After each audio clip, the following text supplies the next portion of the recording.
Walter Morrison, and wrote a study for the Palestine Exploration Fund, and some of you will have been present at that lecture very recently.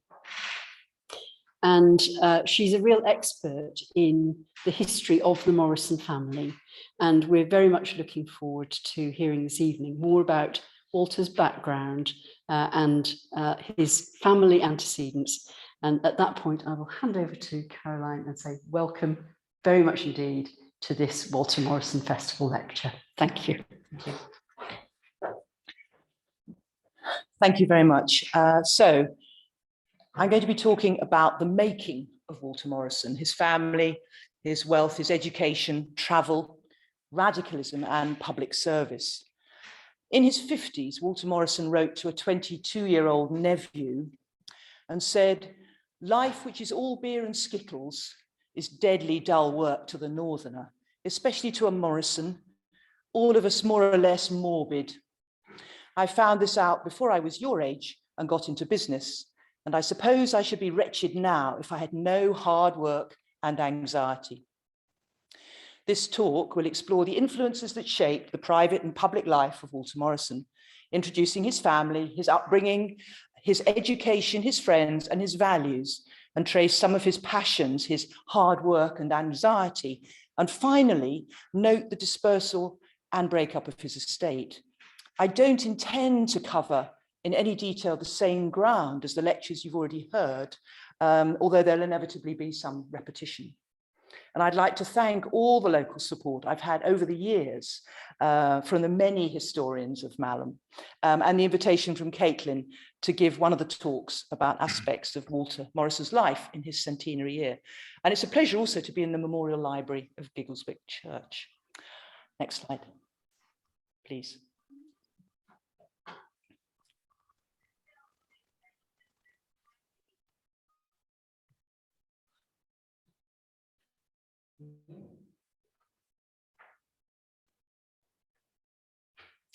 So Walter's father, James, was one of the most extraordinary of 19th century merchant millionaires. The son of a village innkeeper, he was sent to London as an apprentice to a haberdasher, and there he proved to be a genius at making money and was dubbed the Napoleon of shopkeepers, creating a business with a turnover by 1830 of nearly £2 million, some 136 million in today's money. Next slide. And he made his first fortune expanding the wholesale and retail business of his father-in-law, Joseph Todd, and Todd's company in 4 Street, Cripplegate, in the City of London, marrying Todd's daughter, Mary Ann. And this slide of a haberdashery warehouse in Pall Mall gives an idea of the retail operation that would have existed in 4 Street at the beginning of the 19th century. And here you've got an early image of 4 Street in Cripplegate, London, and images of some of the objects on sale, all essential in the first decades of the 19th century and expensive. If you recall Dickens' Oliver Twist and the activities of Fagin's band of young boys stealing handkerchiefs, picking out the shop labels and selling them on, you will get an idea of the significance of certainly handkerchiefs and the other objects on the slide.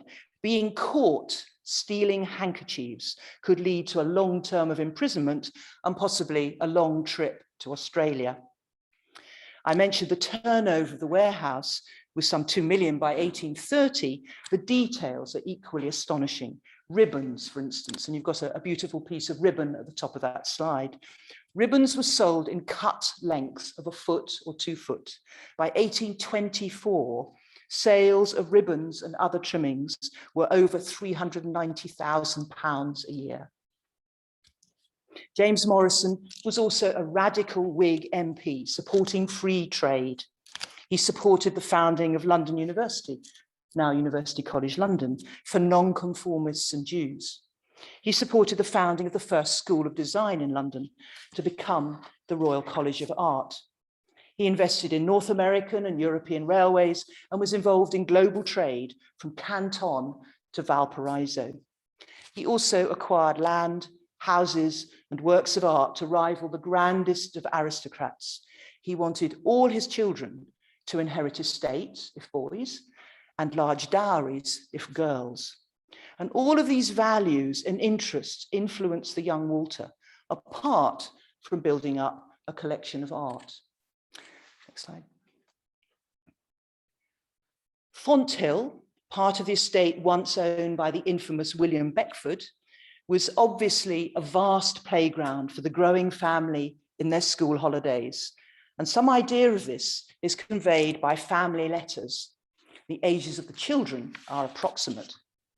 In 1839, for instance, James and his wife were in Paris, and Mary, aged 9, wrote to her mother, "I think Henry, aged 7, is not much improved in his spelling, and I'm sure he ought to learn that before he begins anything else." Ellen, aged 5, remains in the schoolroom from 11 to 1 o'clock every day, and I think she's beginning to improve. Doll, that's the nickname for Walter, aged 3, is so happy that he quite forgets you and Papa in his joy. He rides Peg almost every day, accompanied by Tit, that's the sister Ellen. Emily, aged 12, has written Papa a French letter to improve his French on the continent. The family is important. And here you've got a slide shows you Fonthill, the house by the lake that was called the Pavilion to start with. And on the right, the house that the Morrisons acquired in London in Harley Street. Family was important. Letters from James and Mary Ann back to the children convey much love and interest in their huge family. In the end, they had 11 surviving children, but also to one another, James to his wife, and back and forth. And this is just one example from James when he was electioneering in Inverness in February 1840, wrote to his wife, "We left Dunkeld at noon yesterday and reached here at midnight. This is the best season to pass through the highlands. How glorious are the mountains, which always surround you the whole way, all covered with snow and glittering beautifully in the sun, or looking cold and white in shadow. One dines at a chalet, unpainted deal doors, windows, etc., as in Switzerland.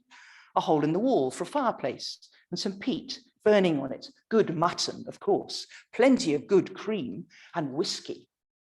I must not forget that the aurora borealis is quite common here. I wished I had had all of you on an open carriage in the Highlands yesterday. It would have been surprises to all, although Doll, Walter, would have blinked at the cold a little, and Dibbs, that's baby George, his nose would have turned blue. We're in the midst of the election, or rather the preparation for it. When the girls sit down to dinner on Friday, I shall be in the middle of my speech. Very much as a warm family, very close as these letters convey. Next slide. James Morrison was always looking for ways to invest his money and also improve his status in society. If you remember, he was born in an inn in a village in Hampshire. And so in 1838, he bought the Basildon estate in Berkshire, quite near Reading, for £97,000. That price included the timber. And it's a very fine Palladian mansion close to the River Thames and now owned by the National Trust. And it provided him with the status of a gentleman, also space for his large family and a magnificent art collection. All the children spent years at Basildon and would have been aware of their father's involvement in the estate, improving cottages, buying more land, supporting all the vicars and curates, all the churches on the estate, taking a very active role in planning the decorations and buying works of art and furniture. And while James was not interested in sport, all of his sons, apart from Charles, were keen on riding, shooting, rowing, and fishing, none more so than Walter. So Basildon is the estate on which Walter, as a young man and child, spent most of his time. Next slide. And inside the house and in the house in London in Harley Street, there were some fantastic paintings, furniture, collections of porcelain, objets d'art. And here I've just put just a few up on the slide to show you. James and his wife, accompanied by their children, traveled across Europe, taking in the palaces and museums, he called them lions, and visiting artist studios. He amassed a fine collection of old masters and contemporary paintings. Turner, for example, was a visitor to Basildon, as well as Harley Street in London. And James was a Europhile. He sent all his sons to Europe, to Geneva or to Genoa to learn French and Italian, and he learned French himself. So this is a person who loved Europe, who believed in free trade, who wanted all of his children to be part of that European culture. Next slide, please. By 1850, James Morrison's income from the warehouse in 4th Street, investments in North America and in European railways, from mortgages and loans and rents, totaled about £150,000 a year. That is about 12 million a year in today's money. So that was his annual income. What to do with even more money? In the last years of his life, he decided to buy more country estates, all destined for his sons, adding up in the end to some 100,000 acres across Britain. And his daughters' dowries on their marriages were £25,000 when they married, with a further £25,000 on his death, 50,000 each, about £4 million each. Frank was given Hole Park in Kent in an attempt to lure him away from an unhealthy interest in the theatre and actresses. Farming was considered a better occupation. Fonthill House was enlarged for Alfred, and the Basildon estate was intended for Charles. And this was enlarged through buying land from the Duke of Buckingham. And the Isla estate, most of the island of Isla in the Hebrides, cost James an astonishing £451,000. The sums of money that one deals with the Morrison family are quite extraordinary. Malham was relatively cheap. It was only £90,250. James began negotiating the purchase in December 1850 and finally completed it in 1852 from Thomas Lister, 3rd Baron Ribblesdale. He was already, though, organising tenants for the house even before he'd handed over the final amount of money. Tarn House was part of the estate, a number of farms, cottages and inns.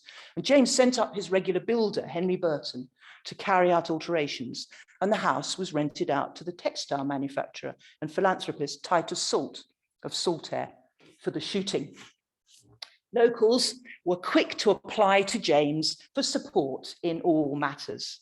And this is a letter from Kirkby Malhamdale churchwardens, written on the 2nd of August, 1853.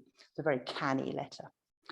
The object of this letter is to inform you that in consequence of the singing of Kirkby Malham Church being of late very defective, we have recently held a meeting in the vestry, and the unanimous conclusion was to procure a musical instrument called a harmonium by voluntary subscription.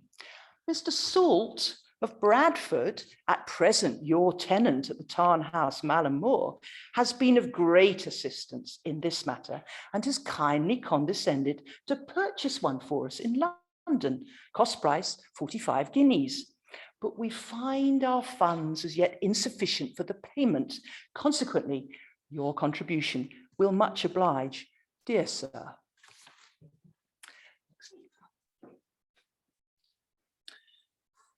Even for a multimillionaire, life was far from perfect. James and Mary Ann suffered major losses in the 1850s, all while Walter was still only a teenager. Henry was injured playing sport at Edinburgh University and died after his leg was amputated, and he was only 17 years old.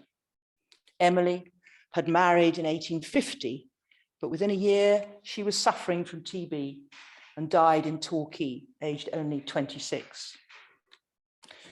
There was some good news, as 3 more of the children married, but Frank, the one who'd been persuaded to take up farming instead of actresses, also suffered from TB, and he became a lifelong invalid and never able to pursue farming or actresses, and had no children. Mary had one child, Bertha, but she never seems to have recovered from the birth and died 3 years later. Lucy married a successful merchant and had 4 children, but she also died relatively young, aged 51. So all these relatively sad and very sad events were occurring, as I say, while Walter was a young man, teenager, all around him in the family. And the letters that survive convey the terrible sadness that the family went through. Visits to Edinburgh when Henry was going through the first operation to cut off his leg, and then the second one, which didn't fail. I'm just tear-jerking, of course. Next slide. Walter's education carried on alongside this.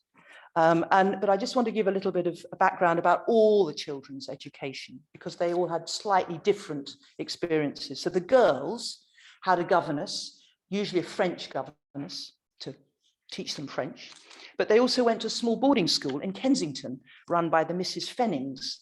And Lucy and Emily were allowed home in 1836 to see their new baby brother, Walter.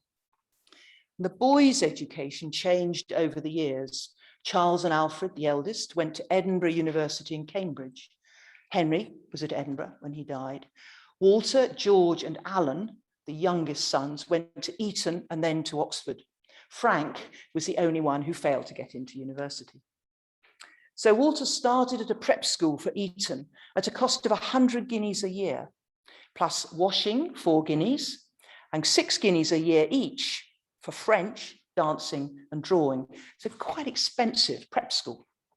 He then went to Eton in 1849 and almost immediately was writing to his mother about money. This is a long letter from him. I have incurred a small debt tonight, for one of my tutor's fellows seized my throat in fun and ran my head through a fellow's looking glass, which has given me such a headache that I can hardly keep my eyes open. Now, we disagree about who should pay for it. I say he ought, as he was the agent. Now, he says I ought, as I'm the real cause of it. For he says he wouldn't have done it if he'd known my head was so hard. For he says he wanted to break my head, not the looking glass, and that he expected my head to break into small pieces, and that if he had thought my head was so hard, he would have tried something else as the mantelpiece or the bedstead. So we've split the difference and price too, and are going to pay half each. But could you help? At Eton, he was tutored by Charles Old Goodford, who eventually became headmaster and provost. You've got Charles down on the left. And at Balliol College, Oxford, he was tutored by the charismatic classicist Benjamin Jowett. And when Walter was at Balliol in this really important period, the reputation of Balliol was at its highest. It was known for accepting the cleverest young men in the country and to engender an intoxicating mix of character, leadership, duty, public service, originality, and academic brilliance. I think pretty much all of those do fit Walter. And though Walter was naturally shy, trait shared with all the Morrison men, he gained first-class honours in great Latin, Greek philosophy, and he was also very, very good at rowing. So he graduated from Balliol in 1871, the year his father died in October, 30th of October. So Walter was 21 years old, and he immediately inherited the Malham estate, plus £300,000, about 17.75 million by today's money.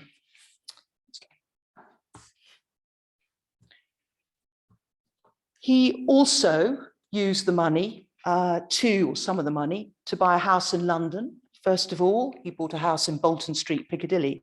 And then in 1875, he bought a house in the Cromwell Road, 77 Cromwell Road. And you've got a slide there. The middle house is number 77, that still survives, quite near the new museums that were going up on the Cromwell Road. And his brother Frank actually owned a house also in the Cromwell Road, relatively near. Before he established himself at Malham, and indeed in London or anywhere, he travelled, but not just to see the world. It was to cure himself of the dread tuberculosis, which had already killed his sister Emily and which threatened his brother Frank.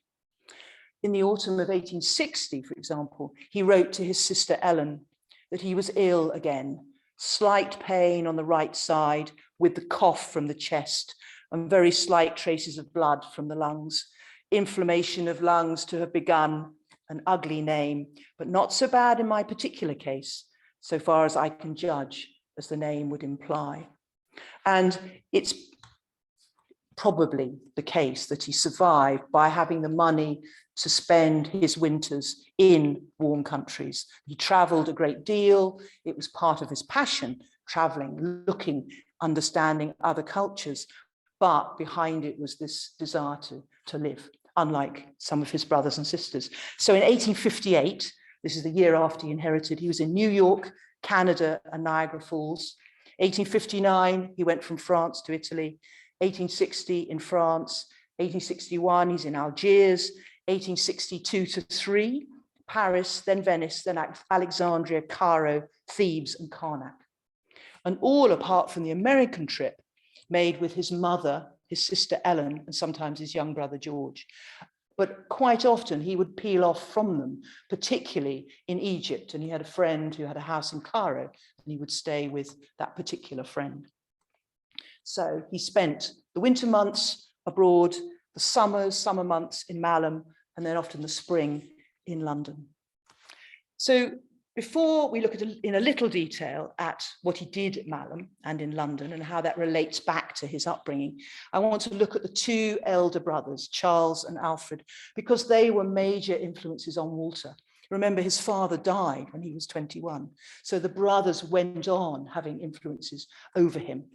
So next slide, please. So Charles, as I've said, inherited Basildon, and after the death of his mother, Upper Harley Street. He also inherited the Full Street textile business, Isla, and about £1 million. Now, Charles is 19 years older than Walter, so he could almost have been his father. He never married, but he provided a home for his mother and his sister Ellen, who also never married, also George and Alan while they were still boys. And the family at Basildon was joined by the baby Bertha Glossop after the death of her mother, Mary, her father being unable to bring her up on her own. Next slide. So it is noticeable that Charles doesn't join any of the trips abroad with his mother and brothers and sisters and Walter.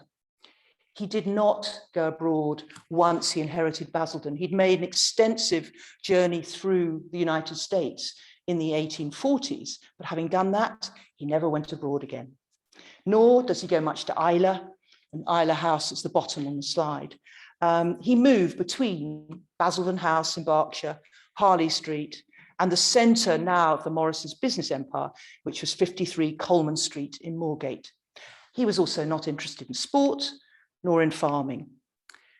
He was actually most interested in making money.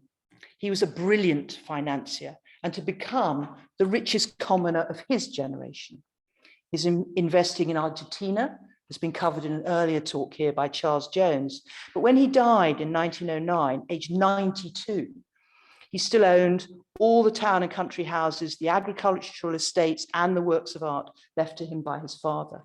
And he built up an investment portfolio of over £12 million, probably equal to now to about 1,000 million. He was a billionaire. And here you've got an image on the left of one of the properties he built in London, in Moorgate, Basildon House, and then top right, some of the cottages that he was responsible for at Basildon. And he built cottages and churches at Basildon and on Isla. He paid for a new paddle steamer to carry livestock between Isla and Glasgow. He also regularly reduced rents as the agricultural depression took its toll, as did Walter at Malham. And that tradition of building cottages, improving estates, reducing rents when needed, which his father had done, goes to George and to Walter and to the other brother, Alfred. So here we've got Alfred, 15 years older than Walter. And he was deeply competitive, quite different really to Walter, but possibly comparing him to Charles and the money making would make sense. So Alfred inherited the Fonthill Park estate, which was enlarged by David Brandon, and about 750,000. So the boys got estates and slightly less money as you go down the line. Charles the most, Alfred the next down, 750,000. And he married in 1866 Mabel Chermside, who was the daughter of the rector of Wilton. He was 44, she was 18. But they had 4 children, and their descendant still lives at Fonthill. I mentioned he was competitive in all aspects of life. So he bred prize-winning horses and sheep and pigs. He bought whole collections by particular artists and craftsmen. He improved the Fonthill estate using the architect George Devey to design cottages. Devey also worked for the Rothschilds. So he went to, if you like, a very particular architect. And the next slide. He was an extraordinary collector of paintings, old masters, of contemporary art. He commissioned work by European craftsmen. He had one of the most important and largest collections of imperial porcelain looted from the Summer Palace in Peking. And here on the left, this Bronzino painting he owned of Cosimo de' Medici. And I always feel when I see the painting that perhaps he saw himself as this sort of man. And the next slide. His house in London was another palace of art at 16 Carlton House Terrace in St James's. And it's now owned by the Hinduji brothers. And this is how it looks now. But you get a sense of the opulence because all the ceilings survive that were designed by Owen Jones. But Owen Jones also designed the carpets, the wall coverings, and fittings, the doors, the woodwork. And then the fireplace, mantelpiece on the right, is an extraordinary piece of enamel work by a French enamelist called Lepec. It is a phenomenally lavish house when you go around it. So it matches really Alfred's desire to have the best and the most. Next slide. Back to Walter. Now, Walter was really rather different to Alfred, but had some traits in common with Charles in particular. Walter at Malham, the first recorded event that I've got, and there may be more that have been found, was his entertaining the volunteers in 1860. And I'll just read you the letter that he sent to his mother on the 6th of August, having held a special event for the volunteers. My dinner to the volunteers came off on Thursday last. On the whole, it was a success. I had some 160 men from 3 companies. A few inexpensive additions gave quite a new character to the dinner. I gave pickles, which went down with my guests in every sense. I gave them cucumbers and lettuces, and for the latter, I had provided a sufficiency of bottles of vinegar and oil. But the vinegar and oil had been distributed along the tables at equal distances, and though everyone understood the vinegar, the oil seems to have greatly puzzled them. One actually supposed it was intended for the hair. Above all, I had the expense of 4 shillings, provided long clay pipes for all, and plenty of first-rate tobacco. Mrs. Hartley of the Lion Hotel of Settle, which is where I'm staying, had made me an enormous pie so large that it came up in a carriage by itself, accompanied by the cook. And it was also not unappreciated. Proceedings terminated by foot racing, leaping, the great thing being a race for 100 yards backwards on the uneven ground in front of the house. Numerous were the entries and very numerous the falls. Typically, Walter's interest in the volunteer movement and the financial support for it was lifelong. Almost everything he got involved with lasted his entire life. He was loyal to the concerns that he took up. In 1871, he was made honorary colonel of the 3rd Volunteer Battalion, Duke of Wellington's West Riding. In 1914, he helped to equip the volunteers when they reformed as territorials, fighting on the Western Front. He was deeply patriotic. Next. We know a little bit about the contents of Walter's house from the 1927 sale catalogue, which is in the exhibition at the Folly. The chairs that you can see here, top left, are described by the furniture expert Martin Levy as distinctive and idiosyncratic, a bit like Walter really, of ebonized mahogany inlaid with ivory. There were also open bookcases and a table of a similar design, but the designer remains a mystery. There was more exotic furniture, which might have been brought back from Egypt. An Egyptian teak and ebony inlaid table with pierced copper borders, Egyptian chairs inlaid with ivory, with silk fringes and copper ornamentation. An Egyptian native spear, well, I found this one online, I don't know if it was like this, and a shirt belonging to the Mahdi of Sudan. There were pictures, local scenery, but also a few paintings can be identified. So Frank Dillon was an Orientalist painter, and he was collected by all the Morrisons, and his father had been a partner of James Morrison in Fore Street. So here you've got one of the paintings we know about because Walter gave it to the Guildhall Art Gallery. Next slide. Walter also collected Andrew McCallum's paintings, and this bottom right is a typical painting by Andrew McCallum, but we don't know what's happened to the ones that Walter had. There was an extensive library which had fiction, Dickens, Thackeray, George Eliot, obvious material from Egypt and the Holy Land, books on architecture, maps, including a large one of Palestine. David Roberts' monumental 2-volume Holy Lands, Egypt and Nubia with 250 lithographs, one of the most expensive publications of the 19th century, was in the library. And here is a view of Baalbek from that book. And there was naturally a stuffed trout weighing 6.5 pounds caught in the tarn, being displayed in a glazed case. There. Walter's friends, again, lifelong. They were visitors to Malham, but they also, some of them became involved with his political campaigns. So Thomas Hughes, author of Tom Brown's School Days, active in the volunteer movement, mad about rowing. If you read the novel by him, Tom Brown at Oxford, I happen to find it rather boring, but if you're interested in rowing, it is very, very detailed.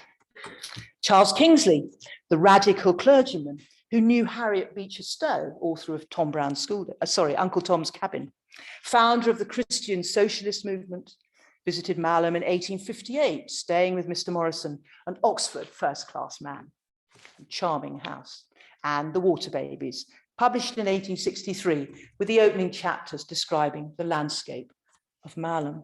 And John Ruskin, staying in Malham, 1875, and writing from Walter's house.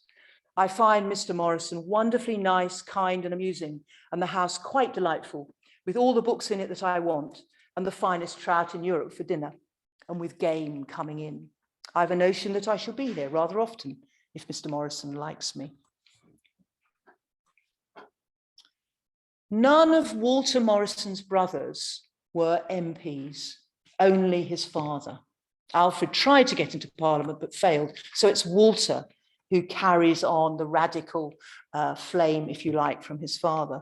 And Walter's commitment to Parliament and length of service was much longer. He was MP for the Liberals in Plymouth in 1861 when he was just 25 years old. And he had a pretty ambitious list of changes he wanted to see.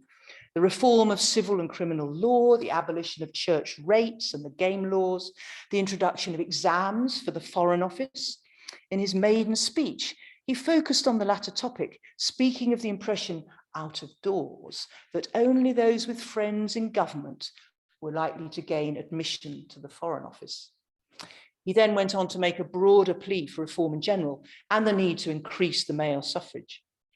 He was also committed to the abolition of the tests at Oxford, a proposal to allow graduates who are not professed members of the Church of England to receive their degrees. You can see this radical flavour coming through from his father with some of the same ideas. His allies through a long career in Parliament were Thomas Hughes, Henry Fawcett, the blind professor of political economy at Cambridge, the radical aristocrat Oberon Herbert, son of the Earl of Carnarvon, who was with Walter at Eton and Oxford, and John Stuart Mill. His commitment to proportional representation lasted many years and was again with Thomas Hughes, Henry Fawcett, and Oberon Herbert. Walter thought that the only final solution of the redistribution question was to take population as a basis and apportion members according to the population, with minority parties also being represented. And on the slide, you've got a copy of the illuminated book given to Walter as a gift from the Unionists of Skipton in support of Walter, who was attacked in the West Yorkshire Pioneer and accused, amongst other things, of raising rents after he lost his seat in Parliament. Walter went on to prove in the High Court that he had actually reduced the rents. And there's also a photograph of the Clarendon buildings in Westminster, one of the properties erected by the Improved Industrial Dwellings Company, founded in 1863 by the wealthy printer Sidney Waterlow, joined by Walter and Oberon Herbert, and Walter becoming a director and then chairing the half-yearly meetings. And he was also involved in the national cooperative movement, together with Thomas Hughes and Oberon Herbert. He almost always lost money when he tried to support cooperative concerns. And there's one example I've got here, the Monkwood Colliery near Chesterfield, which offered shares to the miners who decided not to buy them. Walter ended up losing £22,000 the scheme. What I think is so interesting about Walter is that the many political campaigns that he was involved with, often with the same group of like-minded men, and how much he was interested in improving the lives of people, providing greater opportunities for education, for work, and for living. He didn't just give money, though. He sat on the boards, he chaired the committees, he put in hard work. That can be very hard. Next slide. So you all know about the Palestine Exploration Fund from the earlier lecture. He became treasurer in 1865. It was pretty much lifelong. But here I just wanted to show two of the extraordinary sketches made by William Simpson during the excavations under Jerusalem. And when all these came up for sale, Walter bought them and presented half to the Palestine Exploration Fund. But probably even more important, he gave the PEF a property in Marylebone, 2 Hine Street, and you've got a small image at the bottom left. And the PEF, not surprisingly, in its obituary of Walter, wrote, "A kinder heart or more generous mind than were his, it would be impossible to imagine." Slide. Again, Charles Jones has talked about Argentina and the investments of Charles in particular, and then Walter Morrison really coming along in his coattails. And I think this is where Charles influences Walter and gets him on board, literally on board of the Central Argentine Railway. And what I sort of really want to stress here is it gave Walter another chance to travel. So in 1891, he was over in Argentina, visiting the railway, but also looking around at a completely different culture. He'd never been there before.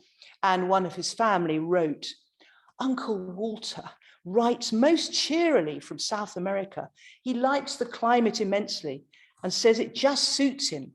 He weighs 12 stone 2 pounds, takes no medicine of any kind, and said he's up to work of all sorts." Walter was honoured with his name being given to a railway station on the line. You can see bottom right, that station with the name Morrison on it. Next slide. And here we are in Giggleswick, and we know the chapel that Walter paid for in 1900. And my point here, I think, is to emphasize Walter's passion for the Byzantine style of architecture and the culture of the Near East, based on his own travels, but also his experiences with the Palestine Exploration Fund. Walter was a scholar.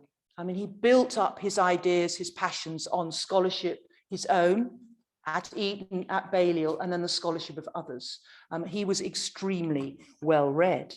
And I think an interesting aspect of Giggleswick Chapel is that he insisted on paying for everything in the chapel so that nothing could be added. So he also liked to control, which is very much a Morrison attribute, I feel.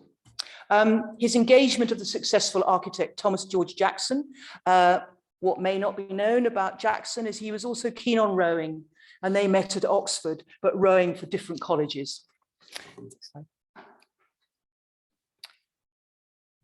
Walter maintained a lifelong interest in Oxford and his old college, Balliol. Like many, he hated Butterfield's design of Balliol Chapel, which was completed in the middle of the 19th century. You can see an early photograph of it on the right, and then a photograph of it as it looks now. In 1911, he offered, maybe I should use the word bribed, offered a bribe to Balliol so that, quote, the whole of the rasher of Bacon monstrosity should be cleared away. And you can see why he's thinking of Bacon with the stripes, and a replica of the predecessor be erected. And he proposed his friend Jackson, of course, to be the architect. And Jackson started by producing a report.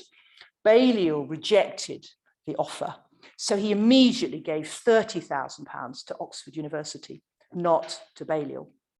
And to the university, the £30,000 he insisted was to be used for a professorial pension fund, a readership in Egyptology, of course, and the promotion of the study of agriculture, which was another of his passions. Agriculture. The Yorkshire College of Science was founded in 1874 in Leeds for the sons of local families, and it was one of the first colleges for students of all faiths and backgrounds. The college supported the values of the recently established University College in London, which Walter's father had helped to support, and Owens College in Manchester. And they'd all been set up to challenge the exclusivity of Oxford and Cambridge universities, which were predominantly for the Anglican aristocracy and gentry. So Walter, while he's very keen on Balliol, on Oxford, is also interested in other people than himself, his own background, because he was an Anglican, getting an equivalent education. Walter was involved with the Yorkshire College of Science from the start and a governor for years. And in 1904, when it became part of the University of Leeds, he joined the court of the university and gave £10,000 towards a new building in which to study agriculture. And that interest in agriculture isn't just from Malham, it is from Basildon, it's from Fonthill, from probably Alfred, not from Charles. The Vice-Chancellor of Leeds, Sir Michael Sadler, would give the address at Walter's funeral. So these connections, as I say, were lifelong, right up to Walter's death. On the right, you've got an early image of the waiting room at the King Edward VII Hospital in London. And Walter started giving money to this hospital after the death of his brother Charles. He gave money from 1910 until his own death, and it added up to a total of £60,000. And not surprisingly, he was invited to join the council in 1914. And this, of course, is the hospital. It was for officers and is now the hospital that is used by the royal family. Slide. I return to the whole Morrison family, and I've talked about all the children that James and Mary Ann had. Mary Ann had 1 miscarriage, 11 surviving children. Of these, only Alfred, Lucy, and Mary had children. So there were only 9 grandchildren from 11 children. Alfred had 4 children, of whom there were 2 sons, Hugh and Archie. Hugh inherited Fonthill from his father, who died in 1897, and Isla from his uncle Charles, who died in 1909. Charles left Basildon and its fabulous art collection to first his sister Ellen, who immediately died, and left it to Walter. So Walter inherited from Ellen, from Charles, the Basildon estate and its art collection, and immediately passed it on to the nephew, Archie, the estate and the art collection. The art now being called the Walter Morrison settlement. So I hope you followed that elaborate inheritance story. Both Hugh and Archie, who had inherited so much, were reckless with their inheritances, which included large amounts of cash and investments as well as land. Archie was by far the worst. Hugh merely built a new country house in Wiltshire and a new townhouse in Belgravia, London. Archie, on the right here, survived the Sudan campaign and the Boer War with distinction and was elected Conservative Unionist MP for Wilton. He married, he had 3 children. By the time he was running for re-election in East Nottingham in 1910, he was unfaithful to his wife, then named as a correspondent in his mistress's divorce. His own divorce soon followed, with haggling over the amount he would give to his wife and 3 children and his mistress, whom he did not marry. Next slide. Walter died in 1921. Before, he had given his family a couple of health scares. He survived tuberculosis. The trips seemed to do the trick. But in 1909, just before his brother Charles died, he was taken seriously ill. This is a doctor's report to his brothers. You are naturally desirous to be in possession of all the facts with regard to the recent illness of your brother, Mr. Walter Morrison. A fortnight ago, he had a most dangerous illness, a complication of threatened paralysis from blocking of a blood vessel in the brain, with, in addition, some indication of pneumonia. He's made a remarkable recovery. Walter described the second scare in 1914 in a letter to his nephew, Hugh. Quote, 13 days ago, I had a stroke, some 400 yards from home, and came down with a whack.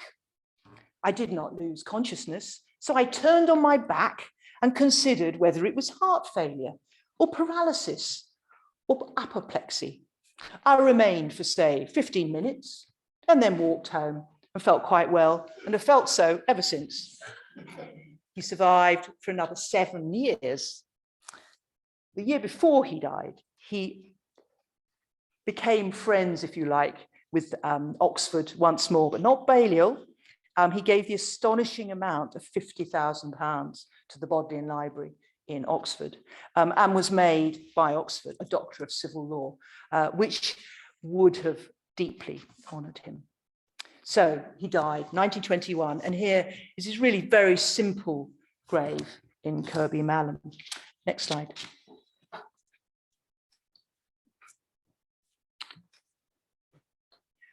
Walter made generous bequests to all his nephews and nieces of £200,000 each, nearly £6 million each by today's money.